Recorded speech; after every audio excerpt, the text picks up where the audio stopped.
to the most beautiful goddess in all the 9 realms. Thor sat at the high table in his bridal disguise, surrounded by massive frost giants who raised their drinking horns in celebration. The feast spread before them displayed the giants' wealth and power. Roasted oxen filled enormous platters, fresh salmon gleamed on silver dishes, and barrels of mead stood ready to fuel the night's festivities. Thor's legendary appetite struck like a thunderbolt. He polished off an ox and ate whole salmon in moments, tearing through the meat as if he hadn't eaten in weeks. 3 measures of mead vanished as quickly as if someone had poured them into a bottomless pit. The assembled giants watched in stunned silence as the delicate bride consumed more food than most warriors could handle. Thrym's eyes narrowed with growing suspicion. This goddess ate like a battle-hardened warrior, returning from a long campaign, not like the refined Freya he expected to marry. Loki stepped forward with the smooth confidence of a master storyteller. He spun a tale about Freya's 8-day fast in eager anticipation of reaching Jotunheim and marrying the mighty Thrym. The explanation painted a picture of a lovesick goddess, so excited about her wedding that she had refused all food during her journey. The giants nodded in understanding, their suspicions melting away as they accepted this romantic explanation. Thrym felt honored by such devotion and relaxed completely, his doubts vanishing. Beneath his bridal veil, Thor's rage simmered like molten metal ready to explode. Every moment at the feast brought new challenges as he struggled to maintain feminine mannerisms while surrounded by his enemies. His massive hands shook with barely controlled fury as he watched the giants celebrate what they believed was their victory over Asgard. The critical moment finally arrived. Thrym commanded his servants to bring Mjolnir forth, the very moment Thor had trained his eyes on since dawn. The servants placed the legendary weapon before the disguised bride as part of the traditional ceremony. Thor's fingers closed around Mjolnir's familiar handle, and lightning immediately crackled through the hall. He ripped away his bridal veil and roared his true identity to the shocked giants. Thrym's eyes widened in terror as he realized the bride he had been celebrating was actually the god of thunder himself. Thor swung Mjolnir, killing Thrym instantly after crushing his skull with Mjolnir, then turned on the assembled giants, and even the pleading giantess met Mjolnir's crack before the hall fell silent.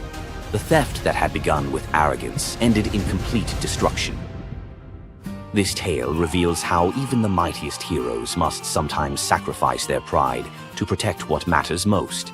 Back in Asgard, the Aesir never spoke of the bearded bride again, though a few still hide a smirk when Thor raises Mjolnir. And we end this story with a very valuable lesson. Never steal Thor's hammer. And if you're going to, don't make him dress like a woman.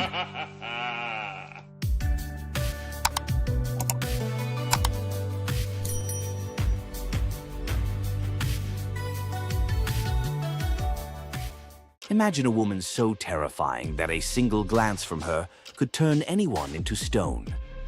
Medusa, a name that echoes through history as a monster, a villain, and a symbol of pure horror. But what if everything you thought you knew about her was wrong? Medusa wasn't always a monster. Her story is one of betrayal, injustice, and a curse she never deserved. She wasn't born a villain. She was made into one by the gods themselves. But even as a victim, she found a way to turn her tragedy into power. Today, we'll unravel the myth of Medusa and discover the deeper truth behind her story. From her tragic origins to her transformation into a feared Gorgon, to her epic confrontation with Perseus. This is the tale of Medusa like you've never heard it before.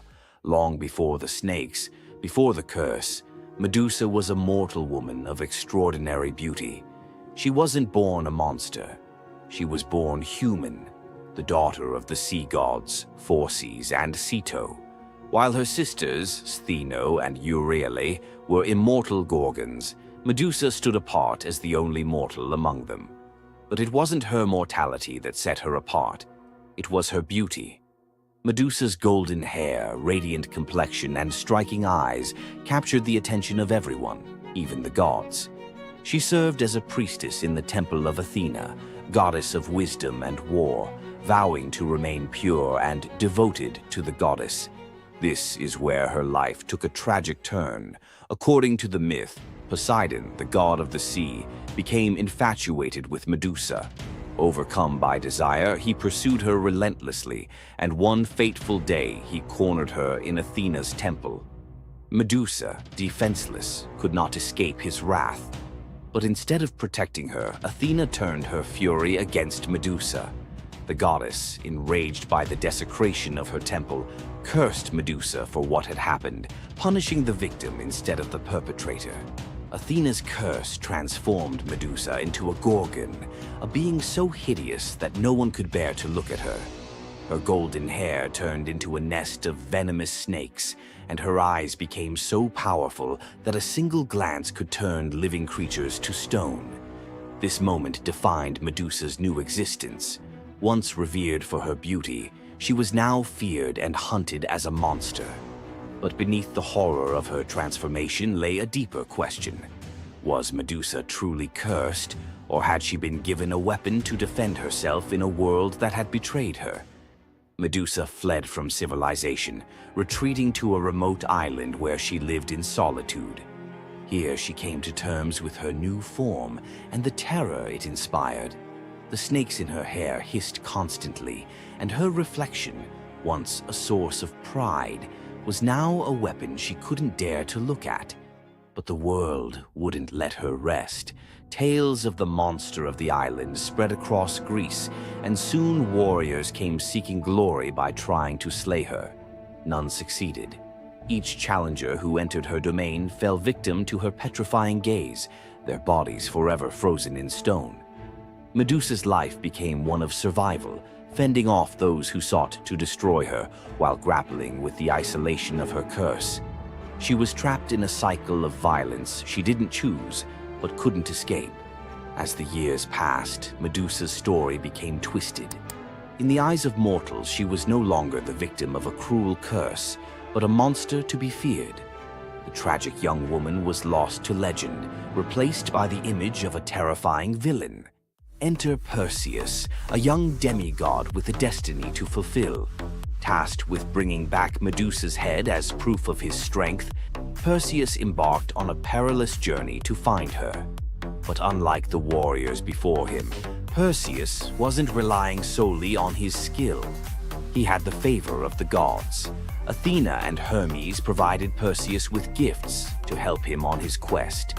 Winged sandals to fly, a reflective shield to avoid Medusa's gaze, and a sword sharp enough to cut through anything. Most importantly, he was given a magical bag to safely carry her severed head. Perseus's journey to Medusa's lair was filled with danger, but none compared to the final challenge, facing the Gorgon herself. When Perseus arrived, Medusa was sleeping. For the first time in years, she looked peaceful, an almost human reminder of who she once was. But Perseus couldn't afford to hesitate. Using the reflective shield as a mirror, he avoided her petrifying gaze and struck with precision, severing her head in one swift motion. The blood that spilled from Medusa's neck gave birth to two incredible beings, Pegasus, the winged horse, and Chryser, a golden giant. Even in death, Medusa's body produced miracles, a testament to the power she had carried within her. Perseus carried Medusa's severed head back to Greece, where it became both a trophy and a weapon. Her gaze retained its power, turning enemies into stone, and Perseus used it to defeat his foes and protect his people. But Medusa's story didn't end with her death. Over time, her image transformed from that of a monster to a symbol of strength and defiance. Women, especially, began to reclaim her story, seeing her as a figure who resisted the gods and survived unimaginable betrayal. Today, Medusa is more than a mythological figure. She's an icon. Her face appears in art, literature, and even modern movements that challenge systems of power and oppression. But the question remains, was Medusa truly a monster, or was she a victim of a world that feared her power? Medusa's story is a reminder that myths are more than just tales of gods and heroes. They're reflections of human nature, of the injustices and triumphs we still see today. So, what do you think? Was Medusa a villain, or was she a misunderstood symbol of resilience? Leave your thoughts in the comments. Give this video a like if you found her story as fascinating as we did. And don't forget to subscribe to the channel for more deep dives into the myths and legends that continue to shape our world. Until next time, keep questioning, keep exploring, and keep looking beyond the surface. Loki's punishment was brutal. Bound deep within a cavern, his body lashed to 3 jagged rocks with the entrails of his own son. Above him, a serpent hung poised, venom dripping relentlessly onto his exposed skin. This scene, drawn from the poetic Edda and the prose Edda, became a symbol of both divine vengeance and suffering that echoed through Norse legend. But the gods never counted on one presence: Sigyn, Loki's faithful wife. Her hands trembled as she knelt beside him, catching each drop of poison before it could sear his flesh. Her quiet devotion became a fragile shield against the god's wrath. Why did she choose loyalty over escape? The answer reveals a truth about love that endures even when the world itself seems lost to darkness. Yet before the cavern, before the venom and the silence, there was a betrayal that shook the heart of Asgard. Baldur was the light of Asgard, cherished by gods and mortals alike. His laughter filled the halls, a warmth that even the golden apples of Idun could not rival. When ominous dreams began to trouble him, his mother Frigg, desperate to protect her son, secured oaths from every creature and object in existence never to harm him. All, that is, except the mistletoe, too slight, too innocent to warrant suspicion. Loki saw opportunity in what others dismissed. He fashioned a dart from that fragile branch and sought out Hoder, Baldur's blind brother. "Here," Loki murmured, placing the weapon in Hoder's uncertain grasp, "let me guide your hand." The dart struck its mark. In an instant, Baldur's light was snuffed out, his presence gone from the world. The gods stood in stunned silence, their joy shattered. Loki lingered in the shadows, the faintest smile on his lips, before slipping away unseen. The prose Edda tells us the pyre burned for 9 nights. Baldur's wife, Nanna, overcome with grief, cast herself onto the flames, her spirit entwined with his. The gods heaped treasures upon the funeral bier, Odin's ring Draupnir, Baldur's own ship Hringhorni, to honor him, but no offering could fill the void left behind. The air grew heavy with suspicion. As the smoke twisted skyward, word spread of an old woman whispering to Hoder in the moments before the fatal blow. When Thor forced the truth from a trembling servant, silence fell like a shroud. Loki's name was not spoken, but its weight pressed upon every heart. The gods had tolerated his mischief, his clever lies, even the theft of Sif's hair. But this was different. The poetic Edda names him plainly: Loki, the guileful who brought it about, from which all misfortune came. Odin convened the gods to pass judgment. No mead flowed, no boasts rang out. The All-Father's single eye burned cold as he named Loki Oathbreaker and Kinslayer. Weapons gleamed in restless hands. Even gentle Friar's fingers tightened around his sword. Loki understood the god's fury. He fled Asgard, his mind racing with schemes. As told in the prose Edda, he built a lodge in the mountains, doors on every side, always watching for his pursuers. Still, he could not outrun their vengeance. Odin's gaze found him, even in hiding. When the gods arrived, Loki tried to slip away, transforming into a salmon to evade capture in the river's swift current. But Thor's grip proved stronger than fate. Dragged back through the gates he once helped raise, Loki passed faces twisted with anger and betrayal. The gods' judgment was swift. The path ahead led not to mercy, but to a place where pain and silence waited in the damp and the dark. They forced Loki into the heart of the earth, a cavern where the air pressed cold and heavy, and every sound echoed off stone walls, slick with damp.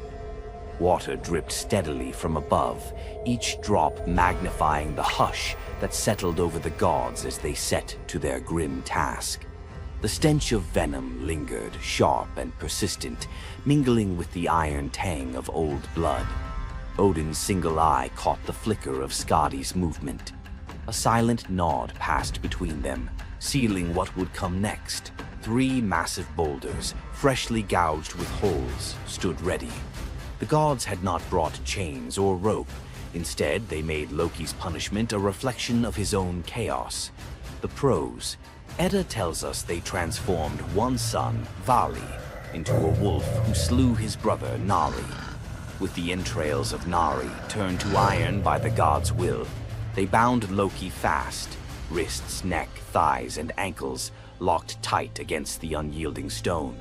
As the Völuspá declares, with the guts of his ice-cold son, the killer is bound. Each knot and twist was deliberate, a reminder that his own blood now held him captive. The weight of the rocks pressed into his flesh, a constant ache that would never fade. Skadi stepped forward, her presence sharp as frost. In her hands, a serpent writhed, its fangs gleaming. She fixed the creature to a stalactite directly above Loki's face. "For Balder," she said, her voice steady and cold.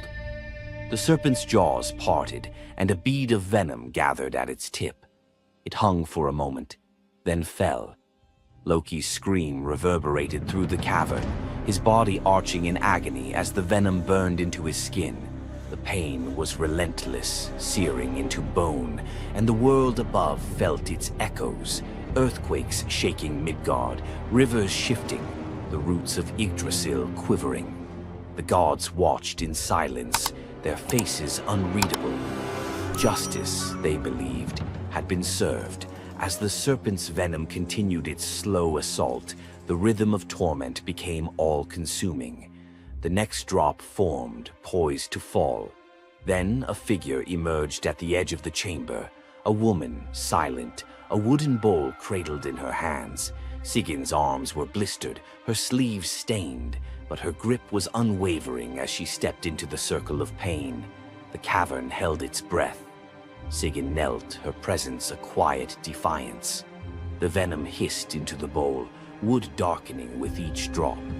The gods turned away, their judgment complete, but the story within the cavern was only beginning. The bowl rested in Sigyn's hands, its wooden sides polished by hours of silent endurance. She knelt on the cold stone, skirts bunched beneath her, and waited for the serpent's venom to fall. The first drop struck with a hiss, a thin wisp of smoke curling up as Loki's breath caught in his throat. She kept her gaze fixed on the bowl, her resolve anchored by the rhythm of her task. Time unraveled in the cavern, marked only by the relentless cadence of the venom. Drip, catch. The liquid sizzled as it struck the wood, the heat seeping through Sigyn's calloused palms. Each shift of her grip was subtle, a quiet adjustment to keep the bowl steady as her arms ached. Above, the serpent's shadow twisted over the stone, its coils unmoving, its venom gathering in slow, deliberate drops. Loki whimpered, bracing for pain that had become his constant companion. The sound of his dread was sharper than his cries. The air hung heavy with the stench of scorched flesh and the metallic sting of poison. The darkness pressed in, broken only by the faint glimmer of Sigyn's tears as they mixed with venom in the bowl, each drop a testament to her resolve. The silence between drops was punctuated by Loki's ragged breaths and the distant echo of water dripping from the cavern walls. Sigyn's world narrowed to the weight in her arms and the threat above. The bowl filled, the venom rising perilously close to the rim. Sigyn's muscles trembled, but she did not let her grip falter.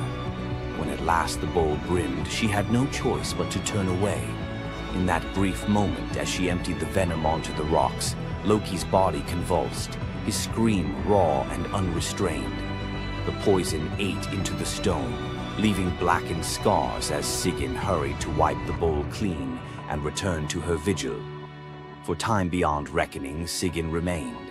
The myth offers no window into her thoughts, only the image of her kneeling, unwavering as Loki's mind splintered under the weight of his agony. Was she remembering laughter in sunlit halls, or simply unable to imagine leaving him alone in the dark? The venom's rhythm never changed. The bowl would fill. Loki would suffer. Sigyn would endure.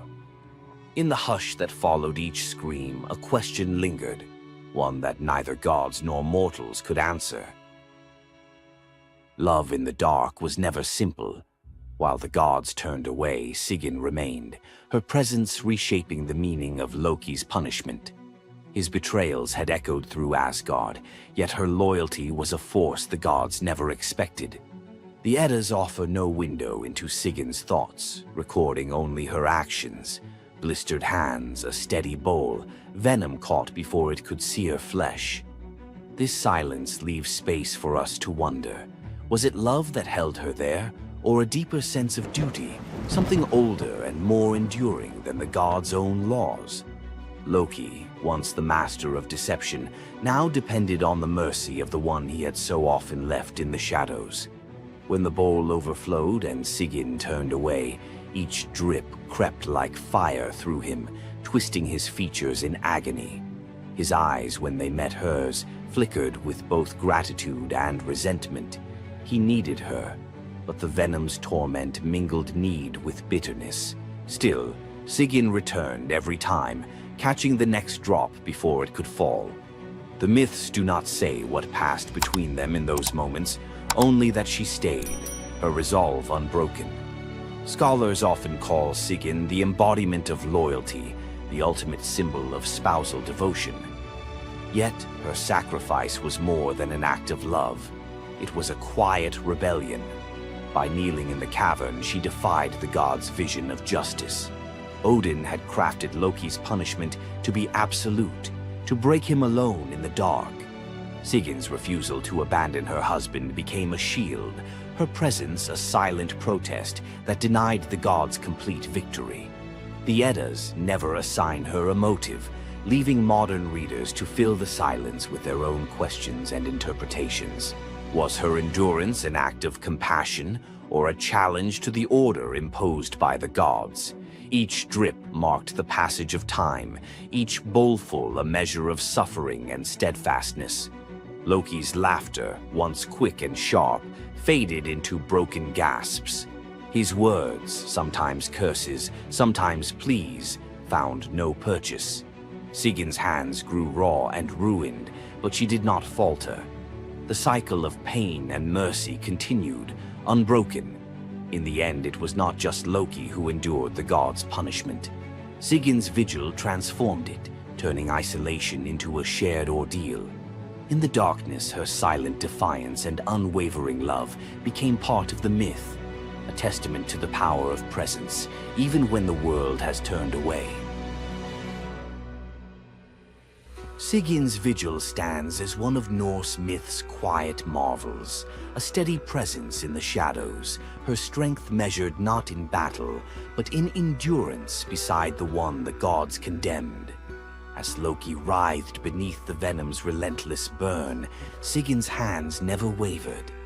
The Eddas remember her not for words or deeds of glory, but for the silent rhythm of her care. Her story reminds us that sometimes love endures in darkness. Sigyn's vigil continues until the twilight of the gods, Ragnarok, whenever that may come. Would you have stayed? If Sigyn's silent strength moved you, let us know in the comments or share your favorite Norse hero below. Heroes, monsters, tragedies, you know the drill. Tonight we flip the script. Some little-known tales where wit, nerve, or kindness earn outright miracles. Glass number 1 holds a bronze serpent coiled around a sprig of green, and a boy who literally came back sweeter than honey. Knossos in Midsummer smells of rosemary, sea salt, and beeswax. While the court argued harvest taxes, young Glaucus chased a bright blue lizard past the kitchens, through a corridor stacked with amphorae of fermenting honey, and, because small boys fit where gods do not, straight down a ladder into the palace cellars. Down there, the air was syrup thick. Glaucus peered into a half-open jar, hoping to see the lizard's tail. One wobble, a slip, a splash. The honey swallowed his cry, sealed itself like amber, and the cellar went still except for the slow fizz of wild yeast.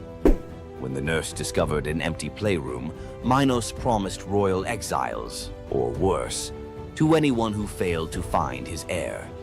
Search parties raked the island. An oracle finally muttered, "He is where sweetness turns to gold, and the color-changing calf is the compass." Everyone stared blankly, except one messenger who remembered a traveling seer rumored to solve riddles the way bards solve rhyme schemes. Polyidus arrived soaked in salt spray and sarcasm. Minos thrust him in front of the palace's miracle calf, white at dawn, tawny by noon, black at dusk. The king demanded an explanation, and his son before sundown. The seer stroked his beard, watched the calf cycle its living palette, and smiled. "The answer is not the hide, but the eyes," he mused. At dawn, the calf watched the white sun. At noon, bronze. At dusk, onyx night. It mirrored what it beheld. So must the prince.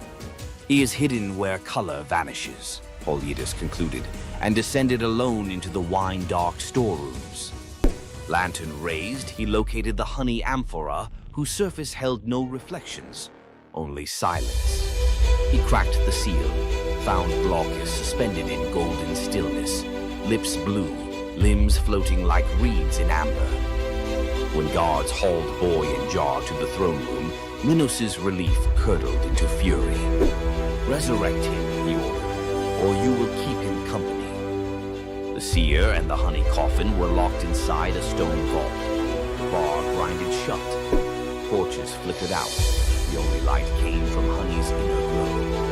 Polyidus knelt, mind racing through every charm he knew. None could reverse 2 hours without breath. A soft hiss cut the darkness. A serpent, scales gold as harvest wheat, slipped under the door. Polyidus, fearing venom, crushed it with a wine jug. Silence returned, briefly. A second serpent slid beside its fallen mate, circled the bottom, vanished into a crack, and re-emerged, clutching a sprig of leaves that glimmered in emerald fire. Pressed the herb to the dead serpent's mouth. In a shiver of cinder, the creature revived. The pair slithered away, leaving the leaf behind like a lesson. Polyidus's pulse hammered. He ground the glowing plant between stone shards, smeared the paste across Glaucus's cold lips, and half praying to gods who seldom pick up, waited. A heartbeat. 2. Then the boy coughed, honey and air and the shriek of returning life. He sat up wide-eyed, asking if lunch was ready. The vault erupted in shouts. Guards dragged them to Minos, whose relief eclipsed his threats. "Teach the child your art," the king commanded, "and you may leave Crete with both eyes intact." For 30 days, Polyidus tutored Glaucus, reading omens in bird flight, divining storms by the smell of stone, decoding dreams as if they were parchment. Each lesson the seer delivered with growing dread. Minos could weaponize prophecy. On the final morning, he presented Glaucus with a cup of wine to seal memory. The boy drank. Polyidus leaned close, whispered a single word, and the wine turned bitter. Glaucus spat it back onto Polyidus's lips. That was the spell. Every technique, every cosmic shortcut drained from the boy's mind like sand through a broken hourglass. He would live healthy, happy, but ordinary. The gift stayed locked in Polyidus's own skull. The seer departed at sunset, pockets empty except for a few stray violet leaves, the serpent herb. Some say he planted them across the Aegean. Others insist he fed them to bees, breeding honey that glows faintly green when moonlight is thin. In mountain apiaries of rural Greece, beekeepers still search for glaucous honey, said to cure a stopped heart, if administered within 3 breaths. And every cellar apprentice learns, keep lids tight, keep ladders chained, and keep an eye out for serpents. Sometimes they carry medicines gods never meant us to find. Nymph Princess Cyrene tackles a lion preying on her father's cattle. Apollo, stalking inspiration, watches her wrestling the beast bare-handed and thinks, forget liars, that's poetry. He swoops not with roses but a gold chariot pulled by griffins. Rule a land of your own, he says, pointing across the Mediterranean. Cyrene's answer, give me a bowstring and some good soil. She rides shotgun all the way to Libya. On sun-drenched highlands, she spears the ground. Fresh springs burst. The place becomes Cyrene, namesake queen founder. Apollo immortalizes her as a long-lived nymph. Their sons include Aristaeus, future bee-guru, and Eadmon, Argonaut prophet. Centuries later, Cyrenean olive oil sells for triple price in Athens. Bottles carry a tiny embossed lion, reminder that one headlock can echo into a civilization. Morning of his birth, infant Hermes crawls out of cradle, spies a tortoise, hollows the shell, strings cowgut. Voila, the first lyre. Same afternoon, he rustles 50 of Apollo's divine cattle, walking them backward to confuse hoofprints. Apollo tracks the tune of an unfamiliar instrument to a cave and catches, not a rustler, a giggling baby. Hermes begins to play. The melody melts Apollo's fury like wax. The sun god trades the entire herd plus the golden staff of herdsmen for the lyre. Contract signed before Hermes can crawl again. Apollo becomes patron of music. Hermes gains official portfolio of travelers, traders, and, ironically, thieves. Every time a guitarist hands a riff to a bandmate for mutual gain, they reenact that cave-side barter. Enslaved courtesan Rhodopis toils in a Nile Delta villa. Her only treasure, a rose-hued slipper dating to her free childhood. She washes linens in the river, humming Ionian lullabies. While drying on the bank, one slipper is whisked by a sacred falcon, messenger of Horus, who drops it into Pharaoh Psamatechus's lap during court. Kings love omens. He declares he will marry the owner. Decree echoes across gnomes. Every woman must try the slipper. Noble women sulk. The shoe fits none until desert winds guide inspectors to Rhodopis scrubbing floors. The leather hugs her heel like destiny. Pharaoh weds the astonished Greek. At festivals, Rhodopis releases doves in thanks, tying our dove myth into hers, while storytellers across the Mediterranean seed the earliest Cinderella variant. Tyrrhenian pirates spy a pretty youth on an island. Clueless, it's Dionysus in vacation mode. They abduct him, plotting ransom. Helmsman Acoetes senses trouble but is overruled. Ropes fall off as ivy coils up masts. Sweet wine floods planks. Panthers materialize, purring menace. Pirates jump ship in panic. Instead of vengeance, Dionysus transforms them into dolphins so they can atone by guiding sailors. Acoetes receives priesthood and a lifetime ticket to every Bacchic festival. Mediterranean fishermen still toss libations overboard for the merry sailors, believing every dolphin escort is a pirate making cosmic amends. On a Boeotian hillside, twin princes Amphion and Zethus debate destiny. Zethus flexes farm boy muscle, shouting, "Stone walls rise by calloused hands." Amphion replies by tuning a 7-string lyre, a gift Apollo slipped into his cradle. They inherit a dream, rebuild ruined Thebes. Zethus drives oxen and hefts limestone, but progress is glacial. At sundown, Amphion plucks a chord so pure nightingales freeze mid-song. Blocks quiver, lift and float into place. Each note a crane, each chord a pulley. Workers drop their levers and just watch. The wall grows faster than dawn's shadow. Jealous masons challenge him to raise the Cyclopean gate alone. Amphion smiles, strums a rugged minor scale. Boulders lumber across the valley like obedient elephants. Zethus, not to be outdone, times hammer blows to his brother's rhythm. For one glorious hour, hard labor becomes rock ballet. When the ramparts close, citizens cheer both sinew and song.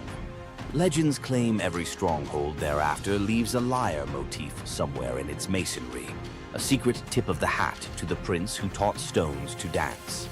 Modern acoustic engineers still reference the Amphion effect when vibration solves heavy lift problems. Princess Evadne hides an affair with Apollo. During labor, a blaze of violet light floods the barn. Baby Emus arrives enveloped in wild violets.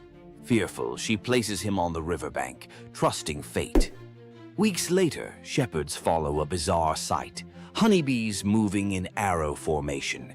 They find the infant alive, fed by nectar dripping from the flowers around him. The shepherd who lifts the child hears a voice inside his skull. "Raise me, I'll repay you in answers." At adolescence, Apollo calls Iamus to Olympia's sacred grove. The god lays out 2 golden bowls, memory and forgetting, telling him to sip both. First bowl grants recall of every secret root in earth. Second erases the fear of sharing that knowledge. Iamus founds a bloodline of oracles, famed for perfect attendance records at Delphi and Olympia. Even today, locals say a self-sown violet patch near the Alpheus River blooms out of season before big sporting events, Apollo's subtle wink that a prophecy ticket is about to drop. Young healer Melampus saves 2 baby snakes from a plow blade. Nights later, they slither onto his pillow and lick his ears with herbal-coated tongues. He bolts upright, to a cacophony that suddenly makes sense. Sparrows gossip, ants debate tunnel routes, sheep rehearse lullabies. King Proteus's daughters are struck with goat hallucinations, stampeding through Argos. Melampus eavesdrops on an oak tree, chuckling with a raven. A draught of hellebore in river foam will still their frenzy. He brews it. One sip and royal sanity snaps back. Kingdom cheers. Fee time. Melampus wants 1/3 of the realm. Proetus balks until the cattle low in perfect Greek. He's worth it. Impossible to refuse a bovine referendum. Territory ceded. For generations, Argive herders prop a wooden ear in new barns, a reminder that real leadership might start with understanding what even a beetle has to say. Priest King Aeneas hosts Dionysus and Apollo at a midsummer feast. In gratitude, the gods bless his 3 daughters, Oeno, Spermo, Elais, with hand gestures that turn objects into wine, grain, and oil. Years later, the Achaean armada, en route to Troy anchors at Delos, supplies dangerously low. Aeneas offers help. The daughters flick wrists and the beach is suddenly a farmer's market. Agamemnon plots to kidnap the miracle caterers for a 10-year war buffet. Dionysus intervenes. With a grape leaf touch, he turns the sisters into doves. Free to fly anywhere, grain, oil, and wine are prayers waiting to be answered. Delian festivals still release 3 white doves at dawn over picnic blankets. Fishermen swear the birds guide them to shoals fat with fish. Proof generosity multiplies even after airborne retirement. If you felt the buzz of bees and the rattle in the dark, hit like, subscribe for more long-form myth dives, and ring the bell so the next chapter arrives before the honey seals shut. Centaurs. Half man, half horse. Heroes or savages? Think you know the full story? Wait until you uncover the darker side of these iconic creatures. Watch till the end to discover what ancient myths don't tell you about the Centaurs. In Greek mythology, centaurs were seen as both wild and noble beings. They were often depicted as powerful warriors, famous for their strength and skill in battle. But what if the truth behind them was far more sinister than anyone imagined? While some centaurs, like Chiron, were revered for their wisdom and kindness, many others were violent, uncontrollable creatures. These savage centaurs were known for their drunken brawls and uncontrollable rage. The most infamous event? The Battle of the Lapiths and Centaurs, where they fought against the Lapiths during a wedding feast, leading to a massacre of both men and women. Their brutal behavior was more than just a mythological tale. It symbolized the chaos that could occur when civilization collided with the wild, untamed forces of nature. But why did the Greeks depict centaurs this way? Was it a cautionary tale about the dangers of unchecked power and savagery, or a deeper reflection on humanity's struggle between reason and instinct? The darker truth behind the centaur myth might just hold the key to understanding the wild, primal side of ancient Greek culture. Centaurs are more than just mythical beasts. They represent the conflict within us all. If you're fascinated by the hidden truths of ancient myths, don't forget to subscribe for more dark stories from Greek mythology. You thought fairy tales were magical. Think again. The real origins of these classic tales are disturbing, gruesome, and filled with horror. Many of these stories have been sanitized for modern audiences, but their original versions were filled with betrayal, curses, and brutal consequences. From Pinocchio's horrifying fate to the true story of Bluebeard, let's dive into the darker side of fairy tales that history tried to erase. Fairy tales weren't always about happily ever after. Many of them were cautionary tales, warning of real dangers, human cruelty, and supernatural horrors. 1. The original Pinocchio, a gruesome fate. Before Disney made him a lovable puppet, Carlo Collodi's original Pinocchio was a terrifying little troublemaker. Instead of learning his lesson, he was hanged from a tree by a group of bandits, left to suffocate as a punishment for his misdeeds. 2. Bluebeard, the serial killer's tale. Bluebeard was not a misunderstood nobleman.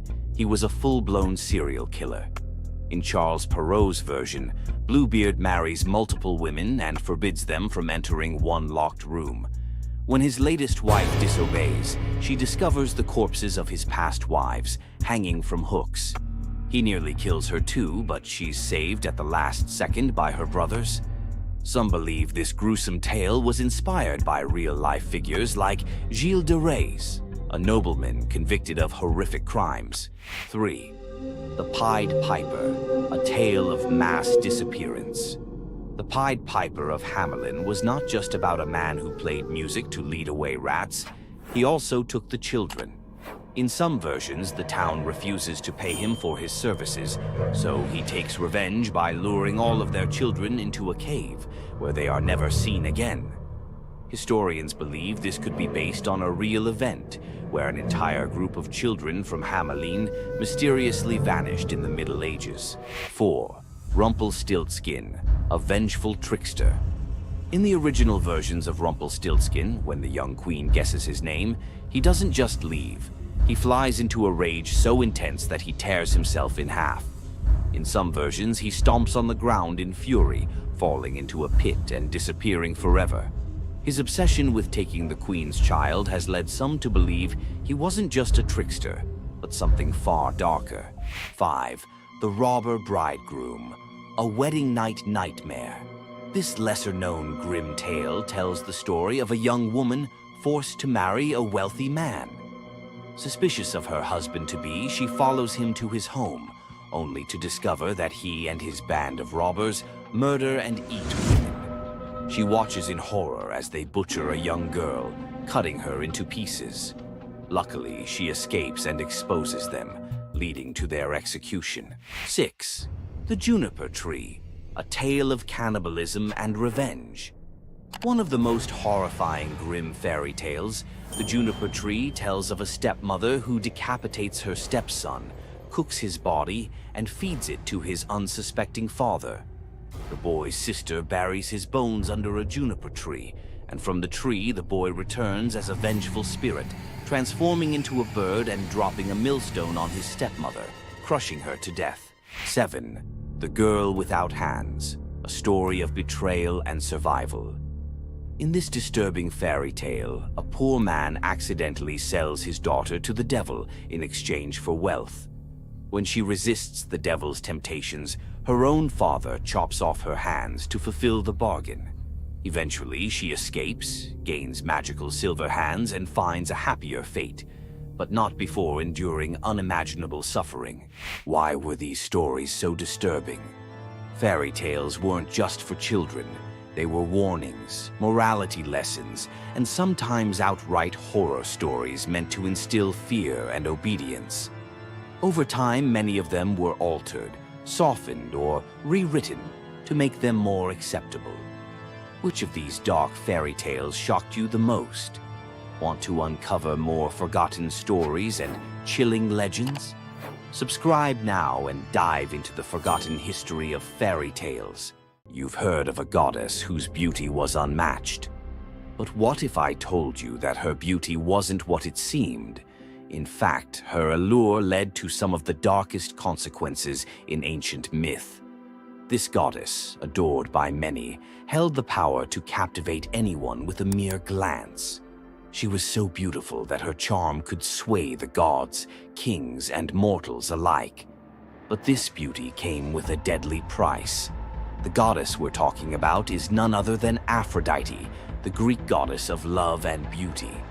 While she is often depicted as the epitome of grace, sensuality, and allure, her beauty was more of a curse than a gift.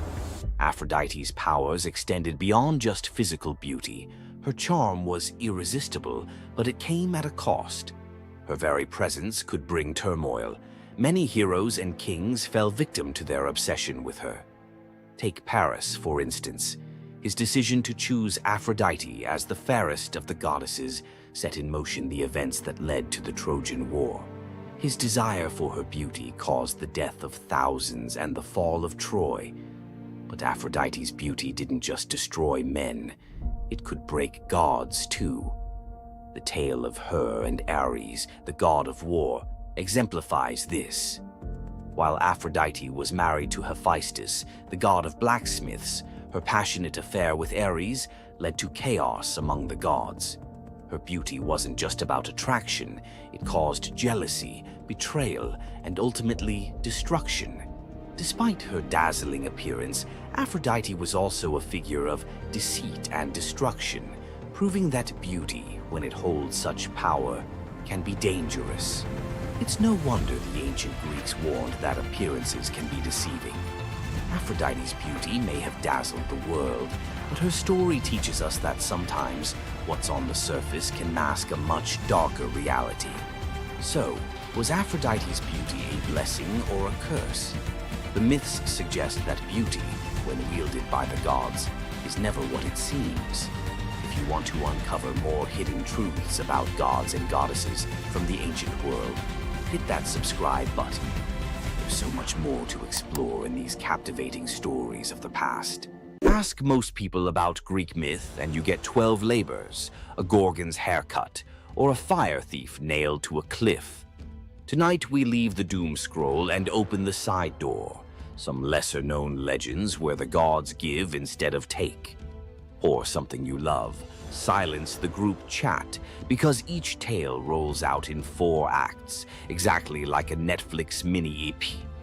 First jar on the left, a polished grain of barley the size of a thumbnail. Let's pry it open. Eleusis, dusk. Fields are dust. Demeter still mourns Persephone. Villagers starve, except Triptolemus, teen son of King Celeus, who offers the goddess barley porridge cooked from his final handful of grain. Moved, Demeter turns her grief to gratitude and hands him a leather pouch of enchanted seed. Demeter's next gift is wilder, a bronze chariot yoked to 2 serpents the size of river dolphins. They hiss, but obey her touch. Fly, she tells Triptolemus, and sow the earth. He launches like steam from a kettle, dragons beating emerald wings over seas and mountains, seed flitting from his fist, taking root the instant it kisses dirt. Triptolemus lands in Scythia, demonstrates plowing, and shares bread hotter than sunrise. Their ruler Lyncus smiles, then creeps into the guest hut with a dagger, planning to steal credit. Demeter's serpents coil awake, eyes phosphorescent. Steel meets scale. The goddess materializes and, with a snap, turns Lyncus into the first lynx, forever stalking fields he can never harvest. Triptolemus lifts off again, safer and wiser, dragons spiraling like living irrigation lines. Everywhere wheat sprouts, famine folds, and villages invent words for thank you. When he finally parks the chariot in Eleusis, Demeter names him patron of farmers and slots a constellation, the sower, above the autumn sky. Rural Greeks still claim that seeing twin shooting stars at harvest means Triptolemus's dragons are checking yields. In Achaean ripes, stonemason Mycilus woke 3 nights running to the same dream. Hercules, lion skin reeking of cedar smoke, beckoned him across the sea to the pebble-dappled waters of Asar. Leaving one's birthplace was illegal, but divine persistence outweighs city ordinances. Neighbors dragged him before the civic tribunal. Verdicts were cast with white, acquit, and black, condemn, pebbles dropped into an urn. Mycilus prayed under his breath. As judges emptied the urn, every stone, white and black alike, shone snow-white. Gasps. No law forbade miracle loopholes, so the council shrugged and released their suddenly blameless defendant. Mycilus sailed west. At Italy's heel, he found the river Asar flashing with pale cobbles, exact match to his dream. He also found an old burial mound dedicated to a local hero named Croton, once hospitable to Hercules himself. Prophecy clicked like a lock. He founded Croton on that spot, planting the first stone in the new city wall with his own calloused hands. 2 generations later, Croton would dominate Magna Graecia in athletics and medicine, home of Milo the wrestler and Pythagoras' school. Locals still tell tourists to pocket a white pebble for courage, Hercules' ancient thumbs up. On Crete, baby Zeus hides from Cronus inside the Idaean cave. A gentle goat, Amalthea, nurses him with milk so sweet it smells of thyme. Curate's warriors clash shields outside to drown infant cries. Toddler Zeus, already wrestling destiny, grabs Amalthea's horn during roughhousing. It snaps off. Horrified, he touches the broken horn and wills it to pour ambrosia and jewels, an apology in infinite supply. The horn becomes cornucopia, everlasting symbol of abundance. Amalthea is lifted to the stars as Capella, brightest goat in the sky. Every harvest festival, Greeks tip wine from a horn-shaped rhyton, so the cave child remembers. The practice survives today in the very shape of Thanksgiving centerpieces, because one young god learned that breaking something you love can birth generosity that never runs dry. Argos prepares a grand procession to Hera's temple 6 miles away. Oxen assigned to pull the gilded cart of priestess Sidip, aka Mor or Awor. Her sons, athletes Cleobus and Biton, lock eyes and shrug. Where are the oxen today? They yoke themselves, veins pouring, and drag the 2-ton cart under Mediterranean noon. Crowds scatter petals, sweat rains on marble road. At the temple steps, mother dismounts, trembling with pride. Sidippe prays, "Great Hera, grant my sons the best blessing a mortal can have." After sacrifice and feast, the exhausted brothers fall asleep in the sacred hall, smiles still ghosting their faces. They never wake. Peaceful exit at peak glory, Hera's idea of the highest gift. Argives commissioned life-size statues at Delphi, muscles forever flexed. Travelers note the serenity on stone brows, testament that sometimes a swift, dignified curtain call outranks long, ragged applause. Young Taurus, demigod son of Poseidon, pilots a skiff scouting for new colonies. The storm detaches rudder from reality. Mast snaps like uncooked spaghetti. Waves swallow everything but Taurus clinging to driftwood. Poseidon, scanning seafloor currents, flicks his trident. A dolphin larger than a rowboat rockets upward, scoops Taurus, and planes across the wine-dark sea like a living surfboard. At dawn, the dolphin deposits him on Italy's sunlit heel.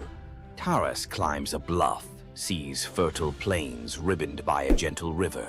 He plants Poseidon's miniature bronze trident in the sand and declares a new polis.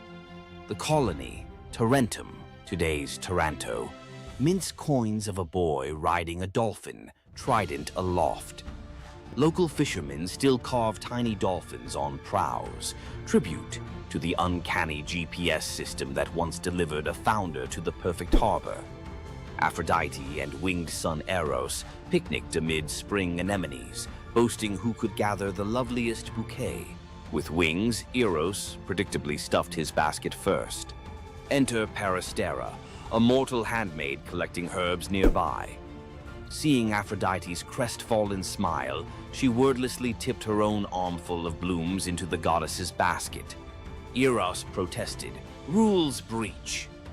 Aphrodite just laughed, victory fragrant in her arms.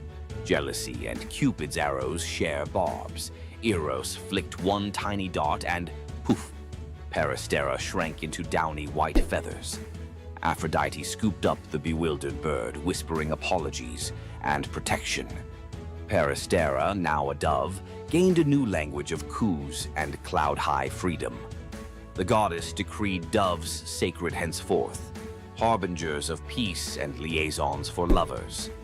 From Cyprus to Corinth, newlyweds release white doves, so their first horizon carries Peristera's gift. Help your friends win, and you may end up airborne, emblematic, and forever cherished by a goddess who remembers favors.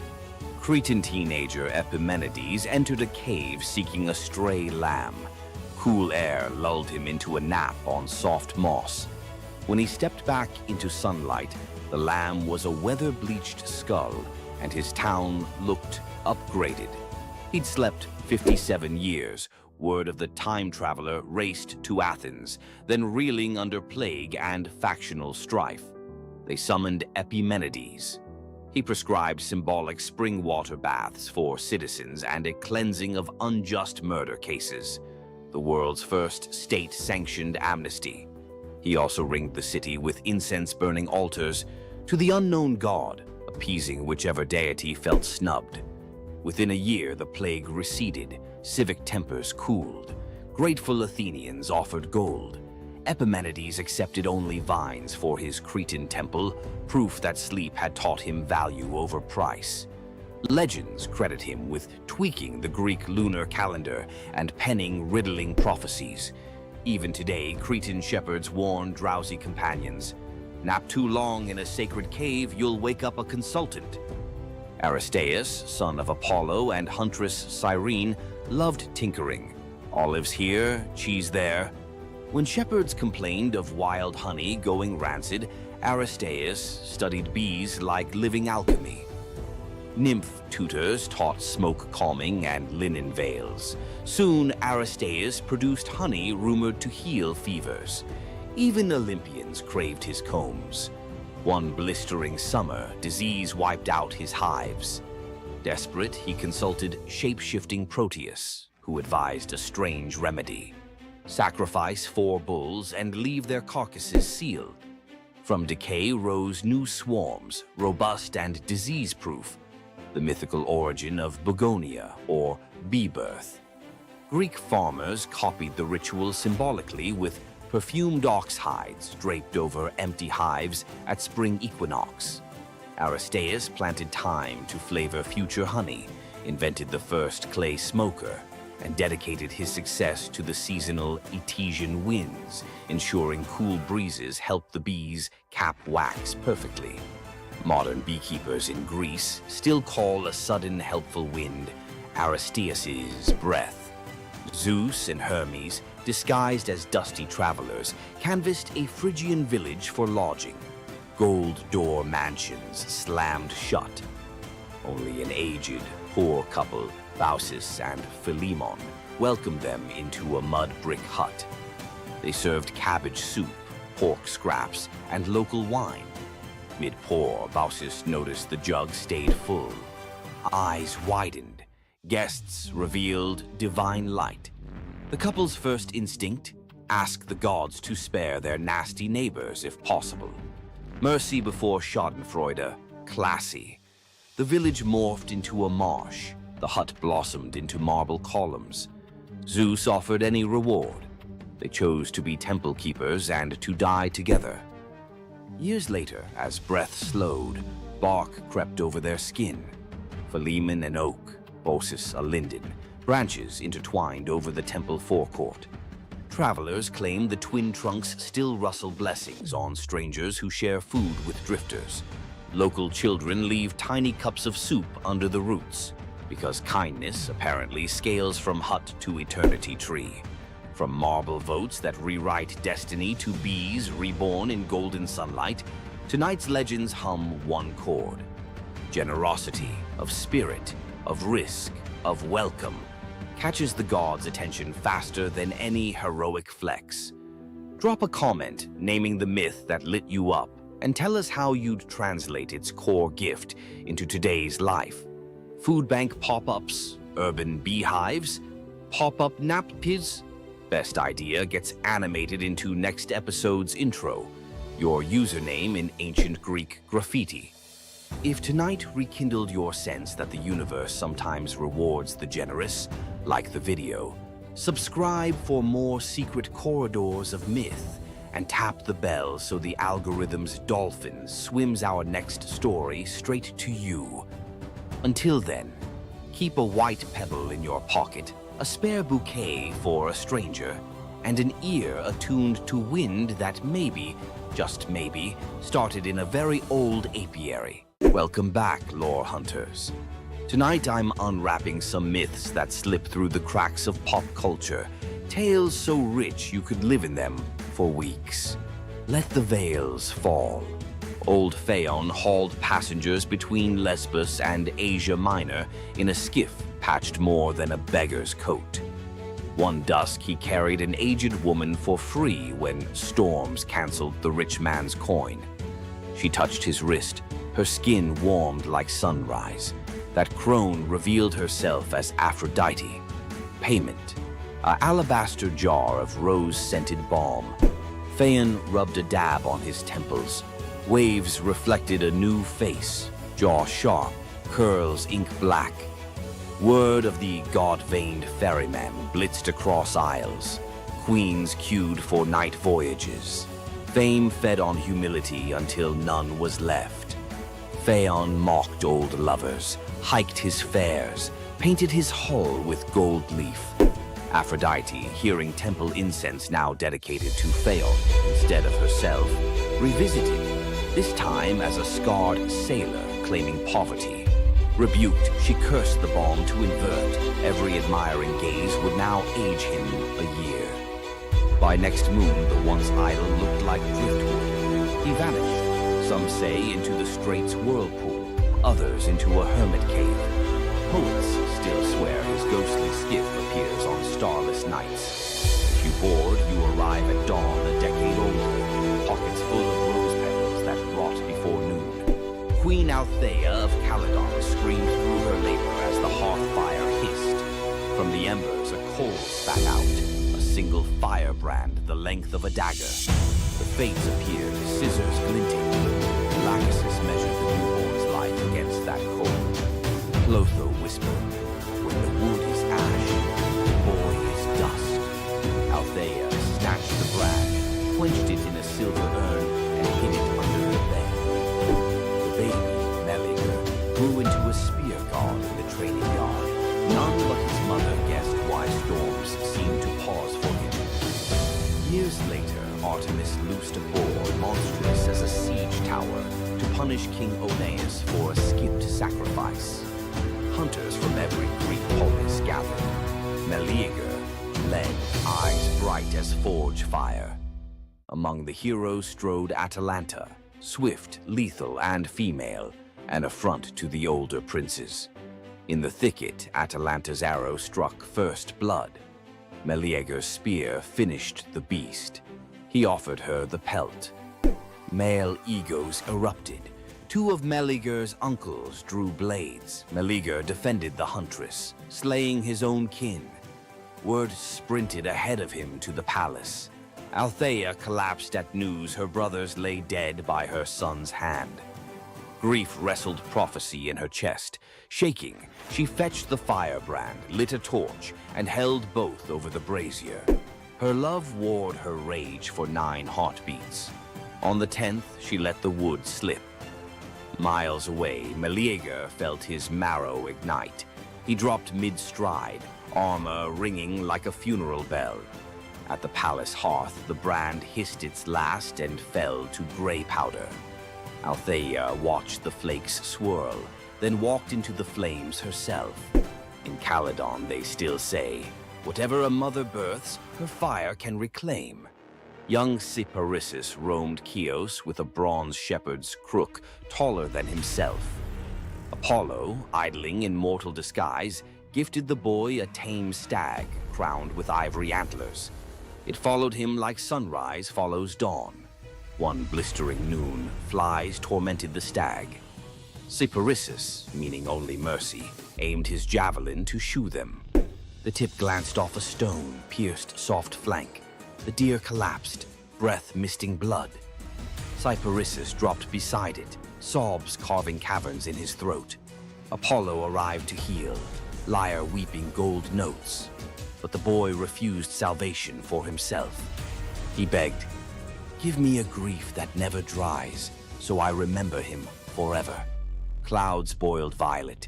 The ground drank color from his sandals upward. Where Cyparissus knelt now stands the first cypress, trunk straight as a spear of mourning, sap weeping resin tears. Greeks plant the tree in graveyards because its roots plunge only downward, never sideways, like a grief that refuses distraction.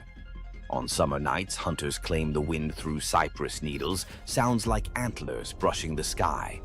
Athens hailed Cephalus and Procris as couple of the century.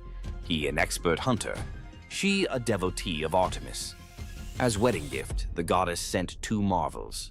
Lalaps, a hound fated to catch any quarry, and a spear destined never to miss. One morning, Cephalus rested from the chase and sang to the breeze, calling it Nephele, sweet comfort.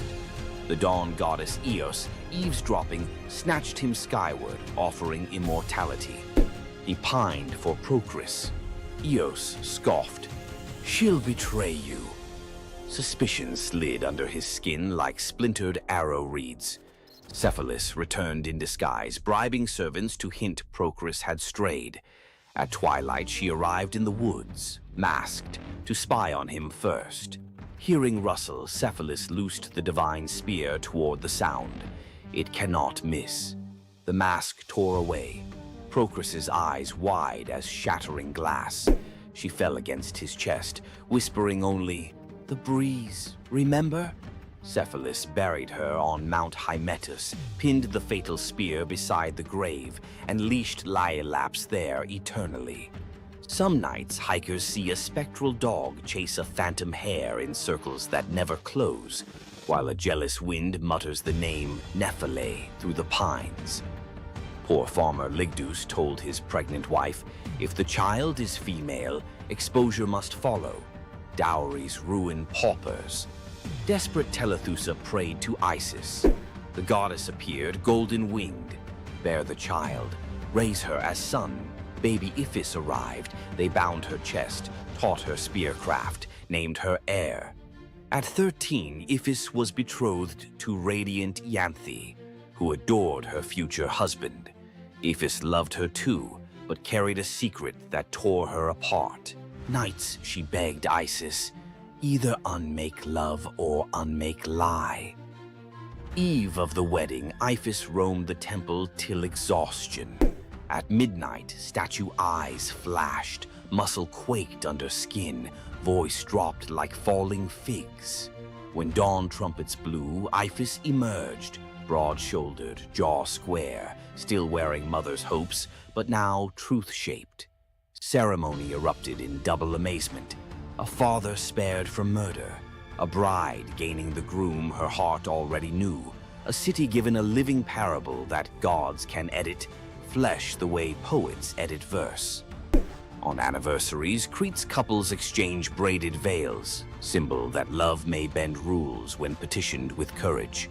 Satyr-blooded Ampelus dazzled Dionysus. Youth swagger, curls like grape tendrils. He rode a bull through vineyards, boasting he was braver than the god. Dionysus, half teasing, half testing, sent a gadfly. The bull bucked. Ampelus flew, spine meeting earth with a wet crack. Thunderclouds curdled purple. Grief-stricken, the god plucked the corpse's heartbeat, planted it. From ribs sprouted twisting vines, from fingers curling shoots. First grapes. He fermented their juice with tears, naming the wine Ampelosios, the taste of regret. Every toast pours a little myth, sweetness chased by sting. Drink deep and you repeat the boy's brag, but this time, hopefully, know when to dismount. On the gray docks of Anthedon, a lone fisherman named Glaucus noticed something odd. Every fish he caught leapt back into the sea after flopping across a patch of wild green herbs. His curiosity, half hunger, half science, won. He tasted one leaf. A heartbeat later, his pulse throttled like a war drum. Gills tore open on his neck. Terrified, he dove overboard and discovered he could breathe brine like air. In the midnight blue below, sea deities gathered, nereids swirling like living lace, old Phorcys with crab shell crown. They greeted the newcomer, then forced a cup of ichor on him. Drink, forget the shore. Visions blitzed his skull, shipwrecks yet to come, lovers yet to drown. Prophecy is a toxin that never metabolizes. Glaucus tried to surface, to hug his aging mother, but every wave slapped him back. Barnacles crusted over his old rowing calluses. He practiced his new craft instead, whispering tides to sailors, trading secrets for offerings of bronze and bread that sank unreachable. Legend says if you stare into rough surf and hear your own name, it's Glaucus warning you to turn home. Ignore him, and you join his choir. Another voice lost to the deep. In Attica ruled Periphas, so just that subjects built temples to him, not Zeus. Offerings piled higher than to Olympus. Flattery sharpens divine talons. Thunderhead over the palace. As lightning coiled to strike, Apollo intervened. Spare the righteous, punish the praise. Zeus relented, halfway. Before the court's eyes, Periphas's flesh rippled into plumage, arms broadened into stormbreaker wings. His queen begged accompaniment, became an osprey. Throne room glittered with abandoned gold. Zeus decreed the new eagle his personal herald. Immortal, hungry for serpents of hubris. Every lightning flash, tradition holds Periphas scouts ahead, making sure no mortal altars bear the wrong name again. Arcadian huntress Callisto pledged lifelong virginity to Artemis. Oaths echo loudest in forest silence. Zeus, disguised as Artemis, tricked Callisto when her secret pregnancy showed. The real goddess burned with double fury, betrayed and impersonated. Artemis transformed the girl into a shaggy bear. Callisto's newborn, Arcus, left human. Years later, on a hunt, Arcus drew bow at the lunging bear, unaware it was his mother. Zeus intervened, flinging both into the sky as Ursa Major and Ursa Minor. They circle Polaris forever, never touching, an eternal near miss engraved in stars. Notice how each story spins one spindle. Desire collides with destiny, and form shatters. Greek myth isn't merely about gods showing off, it's about limits, and the instant you cross them, reality melts and recools into shapes that remember the crime. Which of tonight's transformations branded you hardest? Firebrand, spear, cypress, rose curse, or braided veil? Write its name in the comments, but add one line. If this myth were my life lesson, I'd finish the sentence. Best confession gets read on next episode, immortal as any Greek hero. Slap that like if you felt the heat of Meleager's log or the sea spray of Phaon's oars. Subscribe and ring the bell so the algorithm threads your name into our next tapestry. Remember, stories are sparks. Hold them too lightly and they fade. Grip them too hard and they burn. Find your balance. See you in the weave. Athena, the goddess of wisdom, war, and strategy, was one of the most powerful deities